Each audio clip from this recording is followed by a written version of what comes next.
All right, welcome back, everybody. Leucovorin is a generic drug derived from folic acid and currently approved for easing the side effects of chemotherapy in some patients. But after President Trump and HHS Secretary Robert F. Kennedy Jr. announced a push to approve the drug for cerebral folate deficiency, that's a condition that often co-occurs with the autism spectrum disorder, that led the way for many new patients to seek out the medication. Joining us right now is an author of one study of Leucovorin conducted almost a decade ago.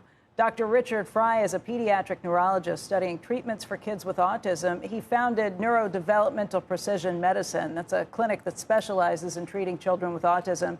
He's also chief scientific officer at the Autism Discovery and Treatment Foundation and the director of research at the Rossignol Medical Center. And Dr. Frye, I wanted to talk to you about this because you've been working with this for a long time. I think 2013 was when you first started noticing that Leucovorin could help some children with autism. Can you describe how it works and who it might work on? Sure. It was actually before that. That's when we published our first study. That was an open label study. We had noticed that many of the children that we were seeing with autism had cerebral folate deficiency, and treating them, we found that they had remarkable improvements. Now, the problem here is that everything that goes into the brain needs to be transported in there by special proteins. And we find that there's an autoantibody in the blood. Your immune system, or some people's immune system, makes an antibody against this transporter, so it doesn't work and does not get into the brain. So it ends up leucovorin can go through a back door called a reduced folate carrier. It's not as efficient as in the primary one, but we have to use high doses of this special folate that can then get into the brain and restore function. In our first study, we found that children remarkably increased in their language, and that was an open label study. So we followed up with the first double-blind placebo-controlled study, where we showed that actually under rigorous controlled conditions, that we also saw the same effect. And now there's been 4 other studies around the world that have confirmed our findings. So we're really happy that this is something that's been recognized and will be used in children with autism perhaps in the future when we have more studies and more guidance. Autism is not what it's being prescribed for. The FDA approved it for cerebral folate deficiency. As you mentioned, a lot of the kids that you studied had this. But how do you tell if your child with autism has CFD? Is there a way to do it besides having a spinal tap? Well, for what we call definite CFD, you would need a spinal tap. But what we found that there's this what we call a biomarker. We can measure this this antibody in the blood, and we know that it correlates with levels of folate in the cerebral spinal fluid. And we've also done studies that show that if you use this biomarker, you can predict who is going to respond the best. So our research allows us to actually do blood tests that can predict those that will benefit from this drug. Your concerns, if any, about what the FDA said last week? Well, I think it's, they have gone and done something kind of unprecedented to, approve this drug or make the way for approval of this drug without those rigorous studies. So they're being very careful to look at just those that have this definite disorder. But I think that it's one step, which is great, to recognize that this could be used for autism. Certain doctors like myself use it off-label because we have a lot of experience with it. But it's not an autism cure or an autism pill, so it has to be used very carefully, although it's extremely safe. So really, I applaud the FDA for taking that first step and really opening the door so we can get this to more kiddos.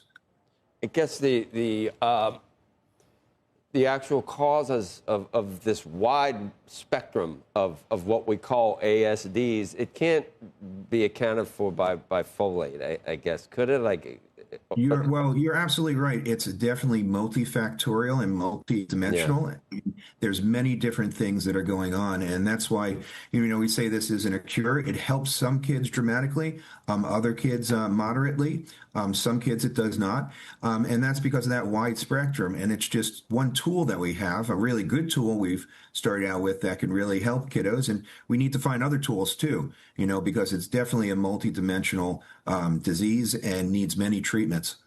Like high functioning, like Asperger's. I mean, we know these people because a lot of them are billionaires. And if they took Leucovorin, yeah, would they see anything? Would anything change about how they feel, do you think, doctor? It's possible. We found in our first double-blind placebo-controlled study, we had a wide range of ages, and then we found that some kiddos, even though that they can talk and they in sentences and communicate, that with taking leucovorin, it improved their ability to understand language, the more nuances of language. So it's possible it could do things to expand their cognition, but those are studies that need to be done. Social skills too, or just I guess if you're better at interpreting language, you might be better at social skills.